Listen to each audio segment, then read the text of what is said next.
Namaskar. I'm a movie star. I'm 51 years of age.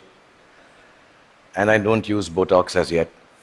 So I'm clean, but I do behave like you saw, like a 21-year-old in my movies.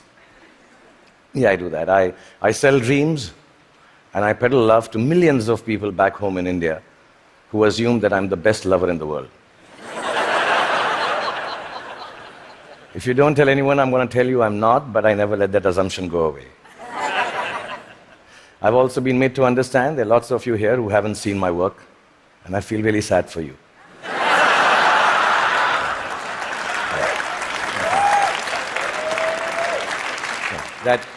That doesn't take away from the fact that I'm completely self-obsessed, as a movie star should be.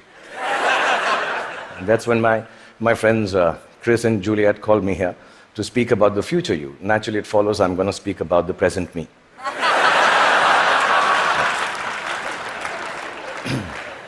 Because I truly believe that humanity is a lot like me. It is. It's an aging movie star, grappling with all the newness around itself, wondering whether it got it right in the first place, and still trying to find a way to keep on shining regardless. I was born in a refugee colony in the capital city of India, New Delhi. And my father was a freedom fighter.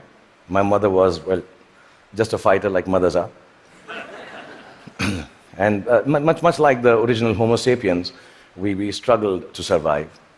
When I was in my early 20s, I lost both my parents, which I must admit seems a bit careless of me now.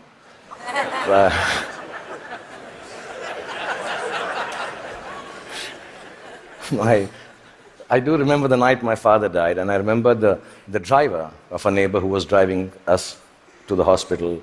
He mumbled something about dead people don't tip so well and walk away into the dark. And I was only 14 then, and I put my father's dead body in the back seat of the car.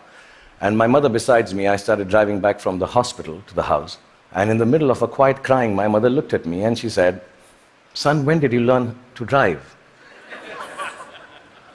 And I thought about it and realized, and I said to my mom, "Just now, Mom." So from that night onwards, much akin to humanity in its adolescence, I learned the crude tools of survival. And the framework of life was very, very simple then, to be honest. I thought, you just ate what you got and did whatever you were told to do. I thought celiac was a vegetable. And vegan, of course, was Mr. Spock's lost comrade in Star Trek. You married the first girl that you dated, and you were a techie if you could fix the carburetor in your car. I really thought that gay was a sophisticated English word for happy. And lesbian, of course, was the capital of Portugal, as you all know. That was it. So we relied on systems created through the toil and sacrifice of generations before to protect us. And we felt that governments actually worked for our betterment. Science was simple and logical. Apple was still then just a fruit, owned by Eve first and then Newton, not by Steve Jobs. Till then, it was